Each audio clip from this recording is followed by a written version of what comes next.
피아노 감사합니다.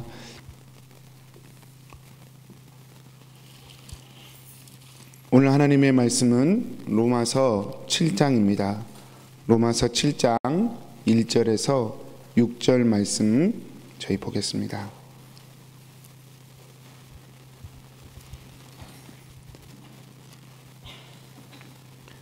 형제들아, 내가 법 아는 자들에게 말하노니 너희는 그 법이 사람이 살 동안만 그를 주관하는 줄 알지 못하느냐. 남편 있는 여인이 그 남편 생전에는 법으로 그에게 매인 바 되나 만일 그 남편이 죽으면 남편의 법에서 벗어나느니라. 그러므로 만일 그 남편 생전에 다른 사람에게 가면 음녀라. 그러나 만일 남편이 죽으면 그 법에서 자유롭게 되나니 다른 남자에게 갈지라도 음녀가 되지 아니하느니라. 그러므로 내 형제들아, 너희도 그리스도의 몸으로 말미암아 율법에 대하여 죽임을 당하였으니 이는 다르니 곧 죽은 자 가운데서 살아나신 이에게 가서 우리가 하나님을 위하여 열매를 맺게 하려 함이라. 우리가 육신에 있을 때에는 율법으로 말미암는 죄의 정욕이 우리 지체 중에 역사하여 우리로 사망을 위하여 열매를 맺게 하였더니 이제는 우리가 열매였던 것에 대하여 죽었으므로 율법에서 벗어났으니 이러므로 우리가 영의 새로운 것으로 섬길 것이요 율법 조문에 묵은 것으로 아니할지니라. 아멘. 지금은 이혼하고 또 다시 재가하고 이런 것이 크게 흠이 될 수도 없고 또 그렇게 부끄러운 일도 아니고 또 흠이 되는 일도 아니라고 하는 시대에 저희가 살고 있습니다. 그래서 캐나다도 그렇고 북미도 그렇고 조국 대한민국도 이혼율이 만만치 않죠. 그러나 이게 지금 현재 이 상황, 현재 일어난 일들이지 과거에는 여자는 한번 남편을 만나 결혼하면 끝까지 가는 것이죠. 남성 중심의 문화적 사회에서 남자는 막 이렇게 여자를 많이 거느릴 수 있었지만 여자는 남편을 한 명 만나면 죽을 때까지 그냥 살아야 됐던 것이죠. 이건 뭐 꼭 고대 근동 또는 그 근동만 고대 근동만 그런 게 아니라 우리나라 조선 시대만 하더라도 그랬지 않습니까? 그래서 뭐 지금 성경이 2000년 전의 기록이니까요. 성경은 그때 당시에 가장 개혁적인 글이었다고 문학적으로 보더라도 그렇게 판단할 수가 있습니다. 근데 그때의 관점으로 보더라도 여자가 남편에게 시집을 가면 이제 평생을 살아야 되는 것이고 남편의 권위 아래서 살아야 되는 것이죠. 그런데 문제는 그 남편이 어떤 남편이냐라고 하는 것이죠. 자상하고 능력 있고 배려심 많고 그러면 얼마나 좋겠어요? 그럼 행복하겠죠. 그런데 그 남편이 완벽주의자예요. 뭐든지 잘못한 것만 지적을 해요. 아무리 노력해도 남편에겐 칭찬을 못 들어요.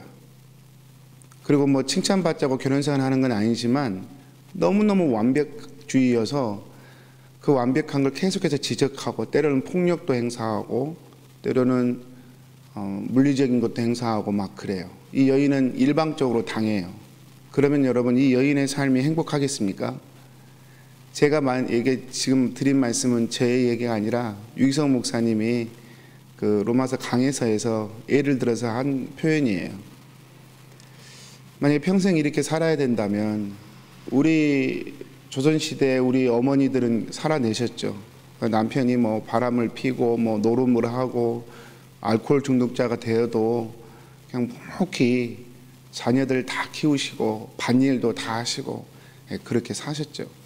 그러나 그것 자체가 행복이다라고 말하기는 참 어렵죠. 굉장한 불행이고 슬픔이죠.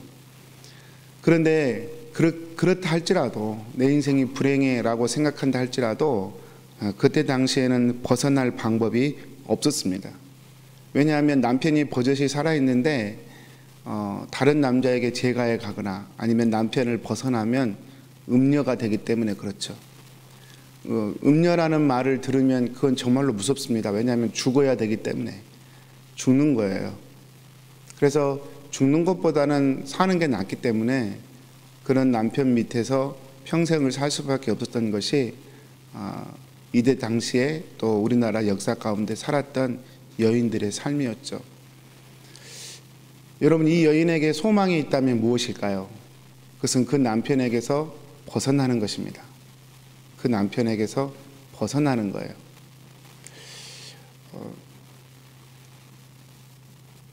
예전에 그 나쁜 남자라는 조금 작품성은 있지만 좀 내용은 좀 보기 어려운 그런 영화가 있었는데, 나쁜 남자. 한 남자가 여인을 너무 좋아했어요. 첫눈에 반해서. 근데 그 여인을 너무 좋아한 나머지 사창가의 여인으로 만들어버려요. 그리고 자기는 포주가 돼서 그 여인 가까이에 있는 것을 사랑이라고 생각해요. 그래서 제목이 나쁜 남자였는데 참 인상 깊은 영화였는데요. 율법이 이스라엘 백성들에게 그와 같은 역할을 했다는 것이죠. 율법은 선한 것이고 좋은 것인데 완전하고 흠없는 것을 요구해요. 아무도 그것을 이룰 수가 없어요. 그래서 율법을 따르면 누구든지 불행해지고 힘들어질 수밖에 없어요. 그런데 다른 길이 없어요. 율법 외에 다른 것이 없었기 때문에 그냥 율법을 따라갈 수밖에 없었어요. 그래서 이게 좀 어려운 부분이에요.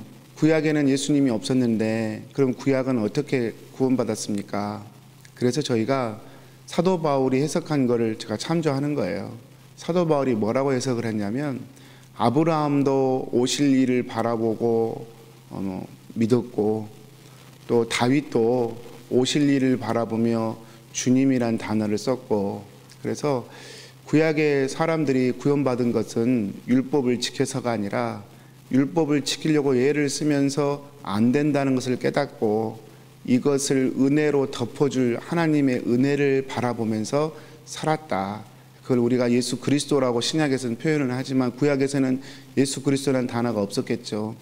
아무튼 그래도 그 메시아 사상, 단순히 다윗의 후손으로 와서 이스라엘을 부흥시켜줄 메시아 사상이 아니라 내 부족함과 연약함을 덮어줄 하나님의 은혜의 어떤 실체, 그것을 바라보며 살았고, 그것을 구원의 요소로 사도 바울은 매번 그렇게 해석을 합니다. 그래서 히브리서에서도 이 성전 제사, 대제사장은 다 제사장은 그림자였다. 예수 그리스도가 진짜 본질이었다라는 설명도 하죠. 그래서 다 그림자, 메시아를 바라보는 그림자를 바라보고 구원을 얻은 것입니다. 이것을 신학적으로 오실 예수 그리스도를 바라보고 구원 얻었다. 저희가 그렇게 표현을 하는데요. 율법에 이끌려서는 소망이 없었어요. 그래서 사도 바울이 오늘 또 그 이야기를 하는 것입니다. 근데 오늘 말씀의 핵심은 율법에 끌려갔다라고 하는 것보다는 제가 보기에는 옮겨졌다라고 하는 것을 강조하기 위해서 이런 표현을 사도 바울이 쓰지 않았나 생각됩니다. 이미 옮겨진 거예요. 율법이 남편이었는데 그 남편이 죽었어요. 그래서 이제는 합법적으로 새 남편을 만날 수 있게 되었고, 그 새 남편은 은혜의 남편인 것이죠.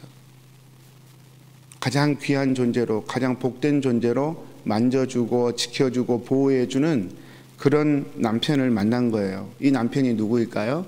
그리스도죠. 그리스도의 은혜, 복음. 그래서 그걸 비교해 놓는 것입니다.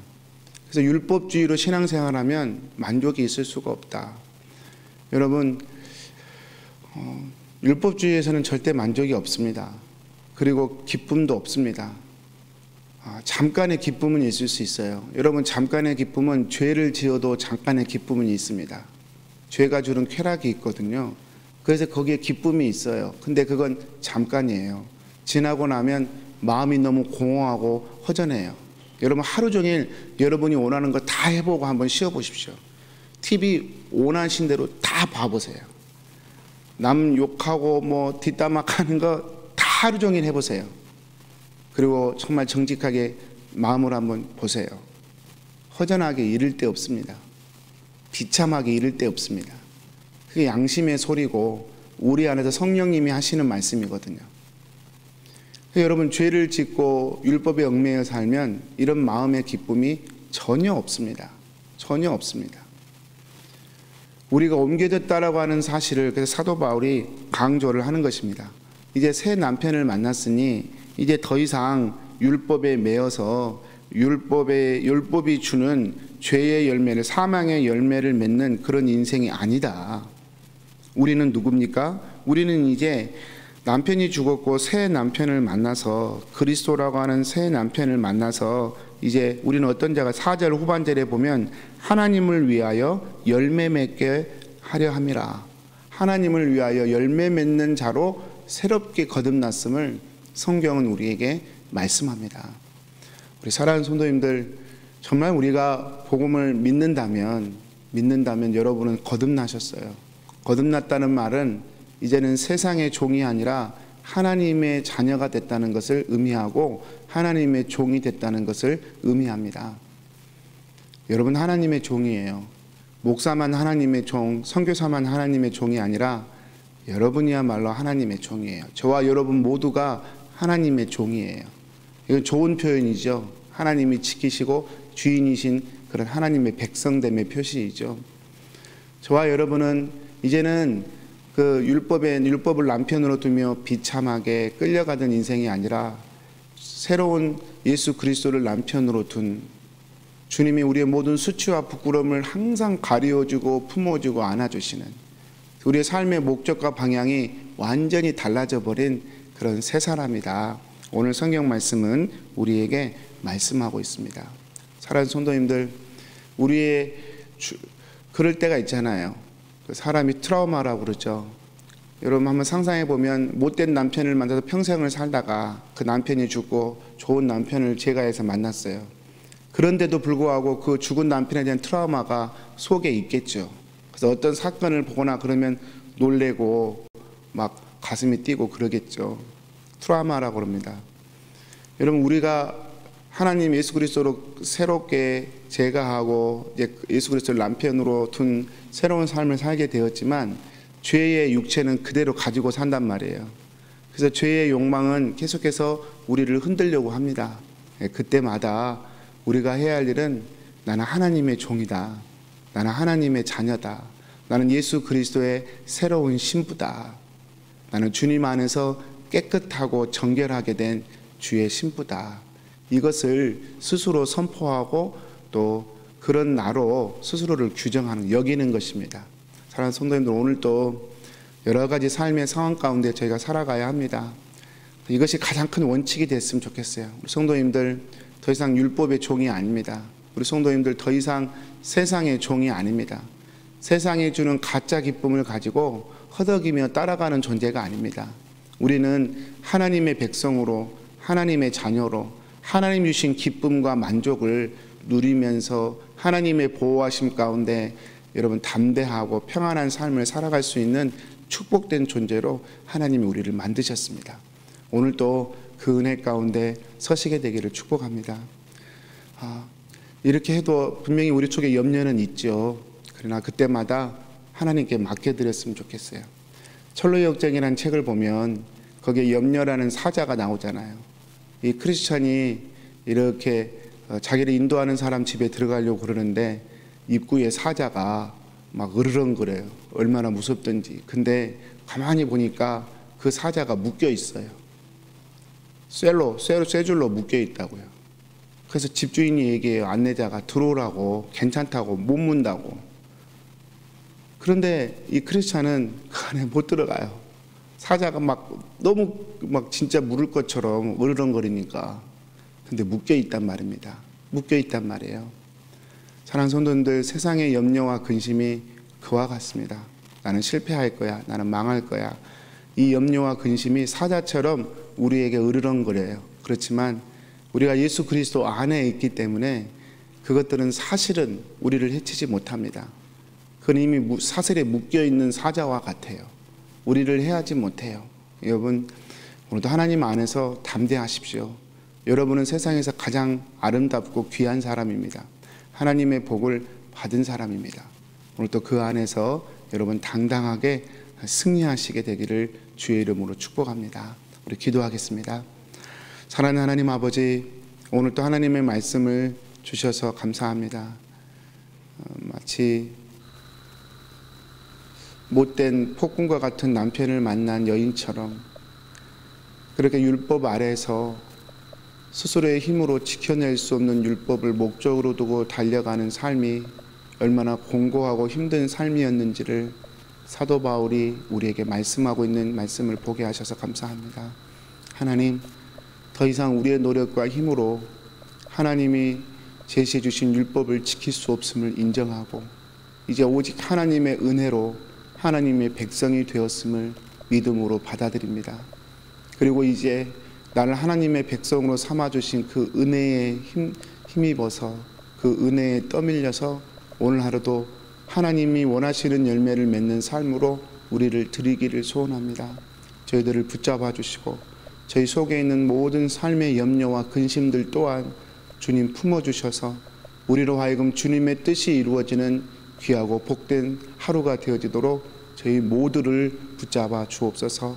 예수님의 이름으로 기도합니다.